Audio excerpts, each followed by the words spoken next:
Hello दोस्तों, स्वागत है आपका हमारे चैनल यूपी एग्जाम क्विज़र में। दोस्तों आज के वीडियो में हम 6 अक्टूबर और 7 अक्टूबर से संबंधित उत्तर प्रदेश के सभी एग्जाम्स के लिए मोस्ट इंपॉर्टेंट करंट अफेयर के क्वेश्चंस को डिस्कस करेंगे और हर एक क्वेश्चन से रिलेटेड आपको फैक्ट भी बताएंगे। और वीडियो के अंत में हम आपसे एक क्वेश्चन भी पूछेंगे जिसका जवाब आपको कमेंट बॉक्स में देना है। और अगर आपको इसकी PDF डाउनलोड करनी है तो इसकी PDF आप हमारे टेलीग्राम ग्रुप से डाउनलोड कर सकते हैं। टेलीग्राम ग्रुप की लिंक आपको वीडियो के डिस्क्रिप्शन में मिल जाएगी। तो चलिए शुरू करते हैं। आज का सेशन शुरू करने से पहले हम पिछले वीडियो का रिवीजन करेंगे। पहला क्वेश्चन है, उत्तर प्रदेश में किस शहर में पहला प्रदूषण नियंत्रण टावर स्थापित किया गया? इसका जो करेक्ट आंसर है वो ऑप्शन नंबर सी, नोएडा में। अगला क्वेश्चन है, हाल ही में अनुराग ठाकुर ने राष्ट्रव्यापी स्वच्छ भारत मिशन का शुभारंभ किस जिले से किया? इसका जो करेक्ट आंसर है वो ऑप्शन नंबर बी, प्रयागराज से। और दोस्तों उत्तर प्रदेश करंट अफेयर की लास्ट 8 मंथ की अगर आपको PDF डाउनलोड करनी है तो उसकी लिंक आपको वीडियो के डिस्क्रिप्शन में मिल जाएगी। तो वहां से आप इस PDF को डाउनलोड कर सकते हैं। इस PDF में हमने जनवरी से लेकर के अगस्त 2021 तक उत्तर प्रदेश करंट अफेयर के सभी इंपॉर्टेंट क्वेश्चंस को विस्तार पूर्वक बताया है। और दोस्तों अगर आपको केवल अगस्त मंथ की PDF डाउनलोड करनी है तो उसकी लिंक भी आपको वीडियो के डिस्क्रिप्शन में मिल जाएगी। तो वहां से आप ये दोनों PDF डाउनलोड कर सकते हैं। और PDF डाउनलोड करने में अगर कोई भी प्रॉब्लम होती है तो साइड पर आपको WhatsApp नंबर और ईमेल मिल जाएगा जिस पर आप कांटेक्ट कर सकते हैं। अगला क्वेश्चन है, अखिल भारतीय अखाड़ा परिषद के अध्यक्ष रहे महंत नरेंद्र गिरी का उत्तराधिकारी किसे बनाने का फैसला हुआ? इसका जो करेक्ट आंसर है वो है ऑप्शन नंबर सी, बलवीर गिरी को। अगला क्वेश्चन है, हाल ही में किस राज्य सरकार ने बोतल बंद पानी पर 1 जनवरी 2022 से बैन लगाने की घोषणा की है? तो सिक्किम सरकार ने, यानी ऑप्शन नंबर सी इसका करेक्ट आंसर होगा। अगला क्वेश्चन है, भारतीय पुरुष टेबल टेनिस टीम ने 1 अक्टूबर 2021 को एशियाई टेबल टेनिस चैंपियनशिप में कौन सा पदक जीता है? इसका जो करेक्ट आंसर है वो है ऑप्शन नंबर सी, कांस्य पदक। अगला क्वेश्चन है, तारक मेहता का उल्टा चश्मा के किस प्रसिद्ध कलाकार का 77 वर्ष की उम्र में निधन हो गया? इसका जो करेक्ट आंसर है वो है ऑप्शन नंबर सी, घनश्याम नायक यानी नट्टू काका का जो है 77 वर्ष की उम्र में निधन हो गया है। अगला क्वेश्चन है, विश्व पशु दिवस वर्ल्ड एनिमल डे निम्न में से किस दिन मनाया जाता है? इसका जो करेक्ट आंसर है वो ऑप्शन नंबर सी, 4 अक्टूबर को। अगला क्वेश्चन है, किस राज्य में ब्लाइंड फ्रेश वाटर ईल की प्रजाति कहां खोजी गई? इसका जो करेक्ट आंसर है वो ऑप्शन नंबर डी, महाराष्ट्र में। अगला क्वेश्चन है, भारत और किस देश ने 4 अक्टूबर 2021 को श्रीलंका के पूर्वी जिले अम्पारा में कॉम्बैट ट्रेनिंग स्कूल में 12 दिवसीय मेगा सैन्य अभ्यास शुरू किया है? इसका जो करेक्ट आंसर है वो ऑप्शन नंबर बी, श्रीलंका ने। अब दोस्तों शुरू करते हैं आज का सेशन। आज का पहला क्वेश्चन है, हाल ही में प्रधानमंत्री नरेंद्र मोदी ने किस शहर में आजादी @75 new urban India transforming urban landscape सम्मेलन सह एक्सपो का उद्घाटन किया? इसका जो करेक्ट आंसर है वो है ऑप्शन नंबर सी, लखनऊ में। प्रधानमंत्री नरेंद्र मोदी ने 5 अक्टूबर 2021 को लखनऊ में आजादी @75 new urban India transforming urban landscape सम्मेलन सह एक्सपो का उद्घाटन किया। सम्मेलन का आयोजन आवासन और शहरी कार्य मंत्रालय द्वारा 5 से 7 अक्टूबर 2021 तक किया जा रहा है।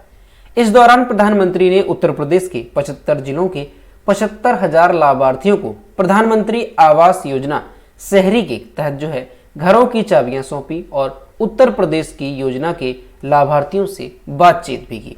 PM ने स्मार्ट सिटीज मिशन और अमृत के तहत राज्य की 75 शहरी विकास परियोजनाओं का उद्घाटन और शिलान्यास भी किया। तो दोस्तों आपको ध्यान रखना है कि प्रधानमंत्री नरेंद्र मोदी ने 5 अक्टूबर 2021 को लखनऊ में आजादी @75 new urban India transforming urban landscape जो सम्मेलन है उसका उद्घाटन किया। और ये जो सम्मेलन है इसका आयोजन जो है 3 दिवसीय है, यानी ये 3 दिवसीय इसका आयोजन किया जाएगा 5 से 7 अक्टूबर तक। और इसके तहत जो है प्रधानमंत्री नरेंद्र मोदी ने उत्तर प्रदेश के 75 जिलों की 75,000 लाभार्थियों को प्रधानमंत्री आवास योजना की चाबियां जो है सौंपी हैं। तो इसे भी आपको ध्यान रखना है। अगला क्वेश्चन है, हाल ही में किस राज्य सरकार ने मनरेगा के तहत काम करने वाले संविदा कर्मचारियों का मानदेय बढ़ा दिया है। इसका जो करेक्ट आंसर है वो option number B, Uttar Pradesh सरकार ने। उत्तर प्रदेश में सीएम योगी आदित्यनाथ सरकार ने त्योहारी मौसम में महात्मा गांधी राष्ट्रीय ग्रामीण रोजगार गारंटी अधिनियम 2005 यानी मनरेगा के तहत काम करने वाले श्रमिकों को बड़ा तोहफा दिया है। योगी सरकार ने मनरेगा संविदा कर्मचारियों का मानदेय बढ़ा दिया है, जिसमें 1,590 रुपए से 3,220 रुपए तक की वृद्धि होगी। यह लाभ उन्हें इसी माह यानी अक्टूबर से ही मिलने लग जाएगा। मुख्यमंत्री ने श्रमिकों के लिए मानव संसाधन नीति की भी घोषणा की है। मानदेय अब मनरेगा ग्राम रोजगारों को 10,000 रुपए दिया जाएगा, कंप्यूटर ऑपरेटरों को 15,156 रुपए और अतिरिक्त कार्यक्रम अधिकारी को 34,140 रुपए और तकनीकी सहायकों को 15,656 रुपए दिया जाएगा। तो दोस्तों उत्तर प्रदेश सरकार ने जो है मनरेगा के तहत जो काम करने वाले श्रमिक थे उनका जो है मानदेय बढ़ाने की घोषणा की है। अब दोस्तों यहाँ पर जो मनरेगा वर्ड है इसका फुल फॉर्म आपको ध्यान रखना है। तो इसका फुल फॉर्म होता है Mahatma Gandhi national rural employment guarantee act. मनरेगा का फुल फॉर्म होता है। अब दोस्तों इससे संबंधित एक क्वेश्चन और आपको ध्यान रखना है कि 2 अक्टूबर 2009 को राष्ट्रीय ग्रामीण रोजगार गारंटी अधिनियम 2005 में एक संशोधन किया गया था, जिसके तहत अधिनियम का नाम नरेगा से बदलकर मनरेगा कर दिया गया था। तो इसे भी आपको अच्छे से ध्यान में रखना है। और इससे संबंधित अगर मंत्रालय पूछा जाता है यानी जो मनरेगा कार्यक्रम है ये किस मंत्रालय के अधीन आता है, तो ग्रामीण विकास मंत्रालय के अधीन जो है मनरेगा आता है। अगला क्वेश्चन है, हाल ही में मुख्यमंत्री योगी आदित्यनाथ ने प्रदेश के कितने जिलों में अभ्युदय योजना लागू करने के निर्देश दिए? इसका जो करेक्ट आंसर है वो ऑप्शन नंबर डी, प्रदेश के सभी जिलों में। उत्तर प्रदेश में प्रतियोगी परीक्षाओं की तैयारी कराने वाली मुख्यमंत्री अभ्युदय योजना को राज्य सरकार अब छोटे जिलों में भी लागू कराने की तैयारी में है। मुख्यमंत्री योगी आदित्यनाथ ने समाज कल्याण विभाग को हर जिले में अभ्युदय कोचिंग शुरू करने के लिए प्रस्ताव तैयार करने का निर्देश दिया है।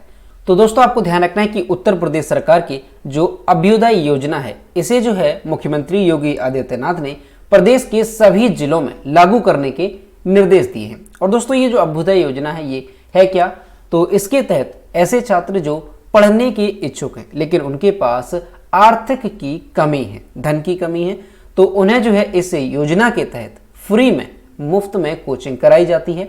जैसे कि IAS, IPS और इंजीनियरिंग से संबंधित यानी जो भी परीक्षाएं होती हैं तो उन्हें जो है इस योजना के तहत फ्री में कोचिंग कराई जाती है। तो आपको ध्यान रखना है कि अब सभी जिलों में इस कोचिंग को लागू करने के निर्देश जो है मुख्यमंत्री योगी आदित्यनाथ ने दिए हैं। अगला क्वेश्चन है, गंगा नदी डॉल्फिन दिवस, गंगा रिवर डॉल्फिन डे निम्न में से किस दिन मनाया जाता है? इसका जो करेक्ट आंसर है वो है ऑप्शन नंबर डी, 5 अक्टूबर को। भारत में गंगा नदी डॉल्फिन के संरक्षण को प्रोत्साहित करने और जागरूकता बढ़ाने के लिए हर साल 5 अक्टूबर को गंगा नदी डॉल्फिन दिवस मनाया जाता है। आज ही के दिन 2010 में गंगा डॉल्फिन को राष्ट्रीय जलीय जंतु घोषित किया गया था और फिर 2012 में world wide fund for nature यानी WWF और उत्तर प्रदेश सरकार ने संयुक्त रूप से देश में डॉल्फिन संरक्षण अभियान शुरू किया। गंगा की डॉल्फिन को भारतीय वन्यजीव संरक्षण अधिनियम 1972 की पहली अनुसूची के तहत शामिल किया गया है। तो दोस्तों आपको ध्यान रखना है कि भारत में हर साल गंगा नदी डॉल्फिन के संरक्षण को प्रोत्साहित करने और जागरूकता बढ़ाने के लिए 5 अक्टूबर को गंगा नदी डॉल्फिन दिवस मनाया जाता है।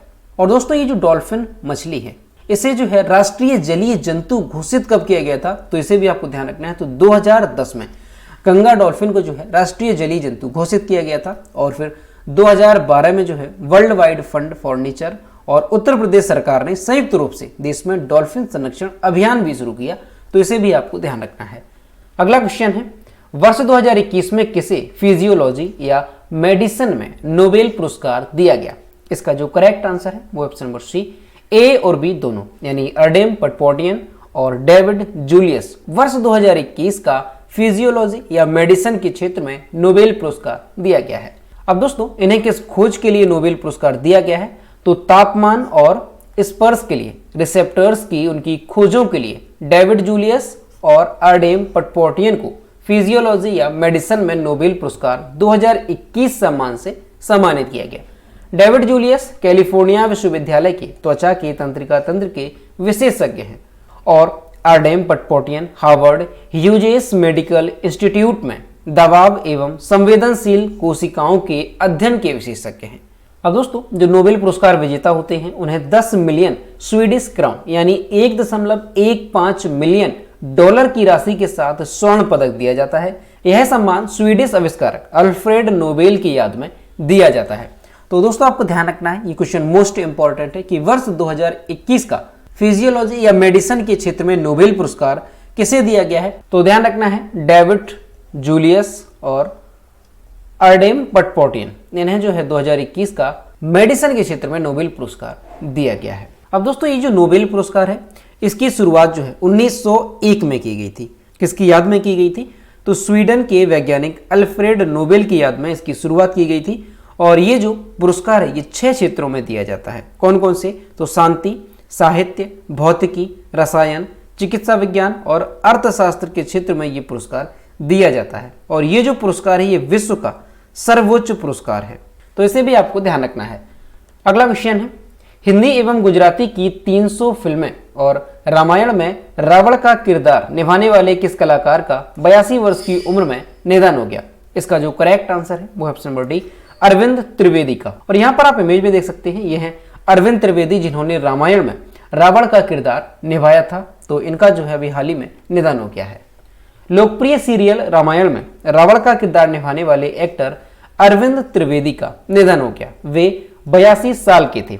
बता दें कि अरविंद त्रिवेदी का जन्म 8 नवंबर 1938 में मध्य प्रदेश के उज्जैन में हुआ था। उनका शुरुआती करियर गुजराती रंगमंच से शुरू हुआ। उनके भाई उपेंद्र त्रिवेदी गुजराती सिनेमा के चर्चित नाम रहे हैं और गुजराती फिल्मों में अभिनय कर चुके हैं।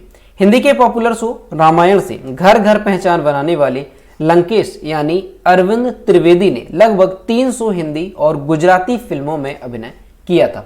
तो दोस्तों, आपको ध्यान रखना है कि प्रसिद्ध कलाकार यानी रामायण में जिसने रावण का किरदार निभाया था अरविंद त्रिवेदी, उनका हाल ही में निधन हो गया है। अगला क्वेश्चन है, विश्व अंतरिक्ष सप्ताह दिवस कब मनाया गया? इसका जो करेक्ट आंसर है वो ऑप्शन नंबर सी, 4 से 10 अक्टूबर। 4 से 10 अक्टूबर तक विज्ञान एवं प्रौद्योगिकी और मानव स्थिति की बेहतरी की दिशा में उनके योगदान के जश्न के रूप में विश्व अंतरिक्ष सप्ताह दिवस मनाया गया। विश्व अंतरिक्ष दिवस 2021 की थीम क्या रही? तो ध्यान रखना है, वुमेन इन स्पेस 2021 की विश्व अंतरिक्ष दिवस की थीम रही। संयुक्त राष्ट्र महासभा द्वारा 6 दिसंबर 1999 को विश्व अंतरिक्ष सप्ताह दिवस मनाने की घोषणा की गई थी। विश्व अंतरिक्ष सप्ताह दिवस अक्टूबर 1957 में पहले कृत्रिम उपग्रह स्पुतनिक फर्स्ट के प्रक्षेपण की याद में मनाया जाता है। तो दोस्तों, आपको ध्यान रखना है कि हर साल विश्व अंतरिक्ष सप्ताह दिवस के रूप में जो है कब मनाया जाता है? तो 4 अक्टूबर से 10 अक्टूबर तक ये मनाया जाता है। और इसकी जो घोषणा है वो संयुक्त राष्ट्र महासभा द्वारा कब की गई थी? तो इसे भी आपको ध्यान रखना है। तो 6 दिसंबर 1999 को विश्व अंतरिक्ष सप्ताह दिवस मनाने की घोषणा की गई थी। अगला क्वेश्चन है, भारत के पहले राष्ट्रीय सुरक्षा सलाहकार कौन थे जिनका हाल ही में निधन हुआ? इसका जो करेक्ट आंसर है वो option number B, Brajesh Mishra. Bharat के पहले राष्ट्रीय सुरक्षा सलाहकार ब्रजेश मिश्रा का 28 सितंबर को 83 वर्ष की आयु में निधन हुआ। ब्रजेश मिश्रा पूर्व प्रधानमंत्री अटल बिहारी वाजपेयी के प्रमुख सचिव थे। और दोस्तों, ये जो ब्रजेश मिश्रा थे इनका 29 सितंबर 2021 को 84वां जन्मदिन था, लेकिन एक दिन पहले इनका निधन हो गया। कब? तो 28 सितंबर 2021 को इनका निधन हो गया। वह नवंबर 1998 में देश के पहले राष्ट्रीय सुरक्षा सलाहकार के रूप में नियुक्त हुए थे, जो कि वर्ष 2004 तक इस पद पर बने रहे। तो ये क्वेश्चन मोस्ट इंपॉर्टेंट है, आपको अच्छे से ध्यान रखना है कि भारत के पहले राष्ट्रीय सुरक्षा सलाहकार कौन थे? तो ब्रजेश मिश्रा ये पहले राष्ट्रीय सुरक्षा सलाहकार थे जिनका हाल ही में निधन हो गया है। अगला क्वेश्चन है, T20 क्रिकेट में 400 छक्के मारने वाले भारत के पहले खिलाड़ी एवं दुनिया के 7वें बल्लेबाज निम्न में से कौन बन गए हैं? इसका जो करेक्ट आंसर है वो है option number A, Rohit Sharma. Rohit Sharma ने T20 क्रिकेट में 400 छक्के लगाए और ये कमाल करने वाले पहले भारतीय बल्लेबाज बनने का गौरव हासिल करते हुए इतिहास रच दिया। रोहित शर्मा ने अपने T20 क्रिकेट करियर के 355वें मैच में ये उपलब्धि हासिल की और 400 छक्के पूरे किए। वहीं टी20 क्रिकेट में वे 400 छक्कों का आंकड़ा छूने वाले दुनिया के 7वें बल्लेबाज बन गए हैं। टी20 क्रिकेट में सबसे ज्यादा छक्के लगाने के मामले में पहले नंबर पर क्रिस गेल हैं, जिनके नाम पर अब तक कुल 1042 छक्के दर्ज हैं। तो वहीं दूसरे नंबर पर अगर देखा जाए तो 758 छक्कों के साथ किरोन पोलार्ड दूसरे नंबर पर हैं और आंद्रे रसेल 510 छक्कों के साथ तीसरे नंबर पर हैं। तो दोस्तों आपको ध्यान रखना है, क्वेश्चन भी मोस्ट इंपॉर्टेंट है कि रोहित शर्मा जो है टी20 क्रिकेट में 400 छक्के लगाने वाले पहले भारतीय बल्लेबाज बन गए हैं और अगर पूरी दुनिया में देखा जाए तो 400 छक्कों का आंकड़ा छूने वाले ये दुनिया के 7वें बल्लेबाज बन गए हैं। यहां पर दोस्तों टी20 क्रिकेट में सबसे ज्यादा छक्के लगाने के मामले में पहले नंबर पर कौन सा खिलाड़ी है तो उनका नाम भी आपको अच्छे से ध्यान रखना है। तो क्रिस गेल ये पहले नंबर पर हैं जिन्होंने 1042 छक्के जड़े हैं। अगला क्वेश्चन है, दालचीनी की संगठित खेती शुरू करने वाला पहला राज्य निम्न में से कौन बन गया है? इसका जो करेक्ट आंसर है वो option number C, Himachal Pradesh. CSIRS के institute of Himalayan bio resource technology ने हिमाचल प्रदेश में पायलट आधार पर दालचीनी की खेती शुरू की है। असली दालचीनी सिनामोन वर्म इसका वैज्ञानिक नाम है, इससे प्राप्त होती है। सिनामोन वर्म मुख्य रूप से श्रीलंका में उगाया जाता है, जबकि छोटे उत्पादक देशों में सेशेल्स, मेडागास्कर और भारत भी शामिल है। भारत सालाना 45,318 टन दालचीनी का आयात चीन, श्रीलंका, वियतनाम, इंडोनेशिया और नेपाल से करता है। सिनामोन वर्म की खेती के साथ हिमाचल प्रदेश भारत का पहला राज्य बन गया है जिसने दालचीनी की संगठित खेती की है। तो दोस्तों आपको ध्यान रखना है, क्वेश्चन भी इंपॉर्टेंट है कि हिमाचल प्रदेश भारत का पहला राज्य बन गया है जिसने दालचीनी की संगठित खेती शुरू की है। अब दोस्तों दालचीनी की संगठित खेती ये क्या होती है तो उसके बारे में थोड़ा जानते हैं। तो सिनामोन, जिसे आमतौर पर दालचीनी के नाम से जाना जाता है, एक ऐसा सदाबहार झाड़ीदार पेड़ है जिसकी छाल मुख्य रूप से मसाले के रूप में प्रयोग की जाती है। और दोस्तों इसका प्रयोग अगर देखा जाए तो यूरोपीय और एशियाई व्यंजनों में इसका प्रयोग किया जाता है और इसके अलावा दालचीनी का उपयोग जो है दवाओं में महत्वपूर्ण अनुप्रयोगों के साथ साथ प्रतिरक्षा को बढ़ाने के लिए भी किया जाता है। तो आपको ध्यान रखना है कि दालचीनी एक ऐसा सदाबहार झाड़ीदार पेड़ है जिसकी छाल मुख्य रूप से मसाले के रूप में प्रयोग की जाती है। और अगर पूछा जाता है कि असली दालचीनी कहां से प्राप्त होती है तो सिनामोन वर्म से जो है असली दालचीनी प्राप्त होती है। अगला क्वेश्चन है, निम्न में से किस राज्य सरकार द्वारा राष्ट्रीय एकता और राष्ट्रीय योगदान हेतु लोकप्रिय गोपीनाथ बोरदोलोई पुरस्कार प्रदान किया जाता है? इसका जो करेक्ट आंसर है वो ऑप्शन नंबर सी, असम से। असम सरकार द्वारा राष्ट्रीय एकता और राष्ट्रीय योगदान हेतु लोकप्रिय गोपीनाथ बोरदोलोई पुरस्कार प्रदान किया जाता है। लोकप्रिय गोपीनाथ बोरदोलोई पुरस्कार राष्ट्रीय एकता और राष्ट्रीय योगदान के लिए असम सरकार का सर्वोच्च नागरिक पुरस्कार है। गोपीनाथ बोरदोलोई एक स्वतंत्रता सेनानी, स्वतंत्रता के बाद असम के पहले मुख्यमंत्री और भारत रत्न से सम्मानित थे। इस वर्ष का पुरस्कार उपराष्ट्रपति एम वेंकैया नायडू द्वारा प्रदान किया गया था। तो दोस्तों आपको ध्यान रखना है कि असम सरकार द्वारा राष्ट्रीय एकता और राष्ट्रीय योगदान हेतु लोकप्रिय गोपीनाथ बोरदोलोई पुरस्कार जो है प्रदान किया जाता है। और दोस्तों ये जो पुरस्कार है ये गोपीनाथ बोरदोलोई की याद में दिया जाता है, जो कि एक स्वतंत्रता सेनानी थे और स्वतंत्रता के बाद असम के पहले मुख्यमंत्री भी थे और भारत रत्न से भी ये सम्मानित थे। अगला क्वेश्चन है, विश्व शिक्षक दिवस वर्ल्ड टीचर डे निम्न में से किस दिन मनाया जाता है? इसका जो करेक्ट आंसर है वो ऑप्शन नंबर बी, 5 अक्टूबर को। विश्व शिक्षक दिवस यानी वर्ल्ड टीचर डे प्रतिवर्ष 5 अक्टूबर को दुनिया भर में मनाया जाता है। इस दिन को मनाने का उद्देश्य शिक्षकों के महत्व और उनके योगदान को सम्मान दिलाना है। इस दिन का महत्व पूरी दुनिया में है। विश्व में शिक्षकों की जिम्मेदारी, उनके अधिकार और आगे की पढ़ाई के लिए उनकी तैयारी को महत्व दिया जाता है। तो दोस्तों आपको ध्यान रखने की हर साल विश्व शिक्षक दिवस यानी वर्ल्ड टीचर डे कब मनाया जाता है तो 5 अक्टूबर को ये दुनिया भर में मनाया जाता है। तो दोस्तों ये थे 6 अक्टूबर और 7 अक्टूबर से संबंधित उत्तर प्रदेश के सभी एग्जाम्स के लिए मोस्ट इंपॉर्टेंट करंट अफेयर के क्वेश्चन जो कि हमने डिस्कस किए। अब हम देखते हैं पिछले वीडियो का क्वेश्चन जो हमने आपसे पूछा था। तो ये है पिछले वीडियो का क्वेश्चन जो हमने आपसे पूछा था, उत्तर प्रदेश के किस नेशनल पार्क में ट्रेन चलाने के प्रस्ताव को रेलवे बोर्ड ने मंजूरी दे दी है? इसका जो करेक्ट आंसर था वो ऑप्शन नंबर ए था, दुधवा नेशनल पार्क। और लगभग सभी स्टूडेंट्स ने इसके सही जवाब किए। और मैं आपसे हर रोज कहता हूं कि जो भी क्वेश्चन आपसे पूछा जाए तो सभी लोग उसका आंसर जरूर किया करो। तो यह है आज का क्वेश्चन, निम्न में से किस राज्य में व्यापक रूप से उत्पादित किए जाने वाले चावल की एक खास किस्म वाडा कोलम को जीआई टैग दिया गया है? ऑप्शन नंबर ए है हरियाणा, बी है पंजाब, सी है हिमाचल प्रदेश और डी है महाराष्ट्र। तो इसका जो भी करेक्ट आंसर है वो आपको कमेंट बॉक्स में बताना है। तो दोस्तों, अगर आपको आज का वीडियो पसंद आया हो तो वीडियो को लाइक करें, शेयर करें और अगर आप चैनल पर नए हैं तो चैनल को सब्सक्राइब करना ना भूलें। साथ ही बेल आइकन को भी प्रेस करें ताकि टाइम टू टाइम नोटिफिकेशन आप तक पहुंचता रहे। तो मिलते हैं नेक्स्ट वीडियो में। Thank you.